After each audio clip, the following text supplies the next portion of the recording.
నమస్తే మేడం. నమస్తే అండి. ఇప్పుడు కాంగ్రెస్ ప్రభుత్వం తెలంగాణలో ఏర్పట్టి సంవత్సరం అయిపోయింది. విజయోత్సవ సభలు కూడా వాళ్ళు జరుపుకుంటున్నారు. వాళ్ళు ఈ సంవత్సర కాలంలో ఆ సభలు జరుపుకోవటం అర్హులు అంటారా కాదంటారా? ఎట్లా అర్హులు అండి? 6 monthsలో 6 పథకాలు పెట్టారు. ఆరు పథకాలు అనేది ఏమి అమలు కావట్లేదు కదా.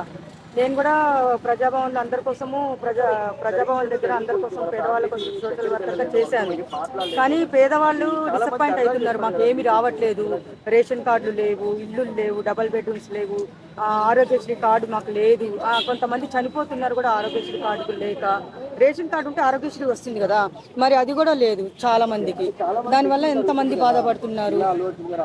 మరి అసలుకి ఇప్పుడున్నటువంటి కాంగ్రెస్ తీసుకున్నటువంటి నిర్ణయాలు ప్రజలకి మరి నమ్మి ఓటేశారు కదా, వాళ్ళు మోసపోయినట్లు అనుకోవాలా డైరెక్ట్గా? 100%. ఎందుకు ఓట్లేశారంటే ఇప్పుడు దానికి కూడా ఒక కారణం ఉంది. ఫ్రీ బస్ పెట్టాడు, దానికోసము అందరూ ఎగబడేసి ఓట్లేసేసారు, గెలిపించారు. ఇంకోటి ఏంటంటే 6 పథకాలు, ఇవి 2 పెట్టడం వల్ల ఓట్లేసారు అంతే. ప్రజలదేం తప్పు ఉంది? ఓకే, ప్రజలు దేనికి అట్రాక్ట్ అవుతారో బాగా గమనించి దాన్ని పట్టుకొని ఓట్లు లాగేసుకున్నారంటారు మీ ఉద్దేశం? 100% అదే జరిగింది. కానీ పేదవాళ్ళకి ఏమి రావట్లేదు. ఇప్పుడు నాకు కూడా మా ప్రజాభవన్లో నేను నుంచి అందరు ఫోన్ చేస్తారు నాకు. పేదవాళ్ళు చాలా మంది ఫోన్ చేశారు, మేడం మాకు ఏమి రాలేదు, ఎందుకు ఇన్ని రోజులైనా ఏమి రాలేదు, ఏ ప్రభుత్వం వచ్చినా ఏం చేయట్లేదు, మాకు రేషన్ కార్డు అన్నా ఇప్పించండి, మాకు డబల్ బెడ్రూమ్ ఇప్పించండి. కూలి పని చేసేవాళ్ళు వాళ్ళ ఏరియాలకు వెళ్ళి చూసాను. చూసి నేనే కన్నీళ్ళు పెట్టుకున్నాను. అలాగని నేను ప్రజాభవన్లో చాలా ఫైట్ చేశాను. నేను అది కూడా ఒక క్వశ్చన్ కూడా వేశాను అక్కడ, ఏమని మన అంతా మీడియా వాళ్ళు తీసుకున్నారు. ఇన్ని 70 ఏళ్ళుగా ఎన్ని ప్రభుత్వాలు వస్తున్నాయి, వాళ్ళే బాగుపడుతున్నారు, వాళ్ళే లక్షలు కోట్లు వెనకేసుకొని చూసుకుంటున్నారు.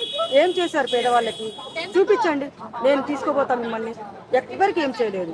ఓకే, మొదట్లో హడావుడిగా ప్రజా దర్బారుని పెట్టి మా ఎమ్మెల్యేలను ఉంచుతాం ఇక్కడ, మా ఎంపీలను ఉంచుతాం అని పెడతాం అన్నారు కదా. అసలు అది మళ్ళీ దాని గురించి ఒక అప్డేట్ లేదు, ఏమీ లేదు, ప్రజలకు ఏమీ లేదు. ఆ రోజు మాత్రం మీడియాలో హల్చల్ చేసేసి అబ్బా ఎప్పుడు లేని మార్పు తీసుకొచ్చాం, తెలంగాణలో కొత్త శకానికి నాంది పలికాం అంటూ చెప్పారు కదా. మరి ఆ హడావుడి ఏమి ఇప్పుడు కనపడతలేదు అసలు. ఇప్పుడు ఆ ప్రగతి భవన్ ప్రజాభవన్ చేశారు. అది కూడా ఎందుకు చేశారు? అప్పుడు కేసీఆర్ గారు ఉన్నప్పుడు ఎవరు లోపలికి రాని లేదు, అలో చేయలేదని చెప్పేసి ఆయన మీద ఏమంటారు ఛాలెంజ్తో ప్రజా దర్బార్ అని పెట్టాడు. అది వేస్ట్. ఆయన చూపించుకోవడానికి బిల్డప్ కోసం పెట్టాడు. అక్కడ ప్రజలకి అక్కడ తాగడానికి మంచినీళ్ళు కూడా ఉండవు లోపల. ఎక్కడెక్కడి నుంచో వస్తారు, నేను చూశాను కదా. అందరూ కన్నీళ్ళు పెట్టుకొని మేడం మేము ఎక్కడి నుంచో వస్తున్నాం మేడం, చెప్పండి మేడం అని చెప్తే చిన్నారెడ్డి సార్ అనేది ఇన్ఛార్జ్ ఇచ్చారు. ఆయన దగ్గర కూడా తీసుకుపోయి నిలబెట్టా నేను. సార్ వీళ్ళకి ప్రజలు చేయండి సార్ ఏమన్నా ఒకటి అని చెప్పేసి నేను కన్నీళ్ళు పెట్టుకుంటే తీసుకొని వెళ్ళి, నా దగ్గర వీడియోస్ కూడా ఉన్నాయి, మీకు సెండ్ చేస్తాను. నేను ఎన్ని ఛానల్స్లో మాట్లాడి ఉన్నాయి నా దగ్గర. కానీ నాకు వాళ్ళు రిటర్న్ కాల్ చేస్తుంటే నాకు బాధ అనిపిస్తుంది. ప్రజాభవన్ ప్రజా దర్బార్ అనేది ఒక స్టైల్ కోసమే పెట్టారు. ప్రజలు వేస్ట్, అది టైంపాస్ అంతే. ఓకే, ఇప్పుడు ఆటో వాళ్ళని కూడా పాపం అసలుకే ఫ్రీ బస్సు వల్ల ఇబ్బంది పడుతున్నారు. ప్లస్ మళ్ళీ కొత్తగా ఏంటంటే పెట్రోల్ ఆటోల్ని తిరగనివ్వను సిటీలో అనేది మళ్ళీ ఒకటి రావడం జరిగింది. ఇప్పుడు వెహికల్స్ ని లేపేస్తాను. ఇప్పుడు మరి ఇదంతా కూడా ప్రజల మీద ఖచ్చితంగా ఏదో ఒక రూపంలో భారం పడుతుంది. 100%. అసలు మెయిన్ ముఖ్యంగా ఆటో వాళ్ళు బతికే వాళ్ళు లక్షల్లో ఉన్నారు. ఇక్కడ మన హైదరాబాద్ సిటీలో లక్షల్లో ఉంటారు. వాళ్ళందరినీ ఎట్లా వాళ్ళ సర్వే చేయడానికి వాళ్ళకి మళ్ళీ కొత్త ప్రణాళిక తీసుకోవాలంటే కూడా ఇప్పటికిప్పుడు ఇంపాసిబుల్ కదా. మరి దీన్ని ఎట్లాగా ఓవర్కమ్ చేయాలంటారు? అంటే మొత్తం ఆయన ఒక సీఎం అయినప్పుడు ఆయన చూసుకోవాలి కదా. ఇప్పుడు ఆటో వాళ్ళు, నేను చూస్తాను, ఆటో వాళ్ళు కూడా మాకు చెప్తారు, మేడం మాకు ఏమి లేదు మేడం, ఫ్రీ బస్సులు పెట్టిన తర్వాత వాళ్ళు సొంత ఆటోలు ఉన్న వాళ్ళు ఎట్లనో సంపాదించుకుంటారు.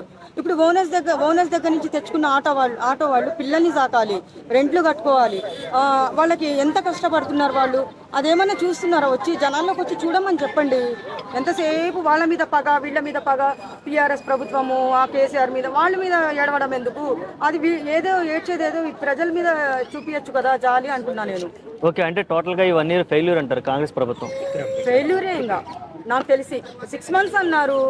వాళ్ళు ఉన్నోళ్ళకి ఇచ్చుకుంటారు, పేదోళ్ళకి ఇమ్మని చెప్పండి, నేను చూస్తాను. ఇప్పుడు మా వాళ్ళని అందరినీ 1000 మందిని తీసుకొస్తా, వాళ్ళని చేయమని చెప్పండి, రమ్మని చెప్పండి బస్తీల్లోకి, నేను తీసుకుపోతాను. ఏమున్నాయి వాళ్ళకి నేను చూపిస్తాను. ఇప్పుడు నా దగ్గర డబ్బు ఉంటుంది, నేనేదో నాకు ఒక ఎవరో తెలిసి ఉంటారు కాంగ్రెస్ వాళ్ళు, డబ్బులు ఇచ్చి ఇల్లు తీసుకోవడం అది అంత పెద్ద గొప్ప కాదు. అది లేని వాళ్ళకి పేదవాళ్ళకి ఇవ్వాలి. వాళ్ళు లోపల లోపల తినేయిస్తున్నారు, తినకుండా ఏం చేయట్లేదు పనులు. నేను ఆల్రెడీ చూస్తూనే ఉన్నాను అందరికీ. ఓకే, ఇప్పుడు తెలంగాణ తల్లి విగ్రహాన్ని కూడా కొన్ని మార్పులు చేర్పులు చేసి సచివాలయంలో పెట్టడానికి రెడీ అయిపోయారు. ఆ విగ్రహం గురించి గుట్టుగా ఉంచారు ఇన్ని రోజులు కూడా. ఇప్పటికిప్పుడు ఈ విగ్రహం రాజకీయం అనేది అవసరమా? అంటే ప్రజల్ని దేని గురించి అయినా డివైడ్ చేయడానికి వీళ్ళంతా ప్లాన్ చేస్తున్నారా? అంటే మళ్ళీ ఇంకోసారి గెలవాలి కదా. ఇంకా ఇప్పుడే ఏం పెట్టలేదు, మళ్ళీ ఇంకోసారి ఏం గెలుస్తాడు?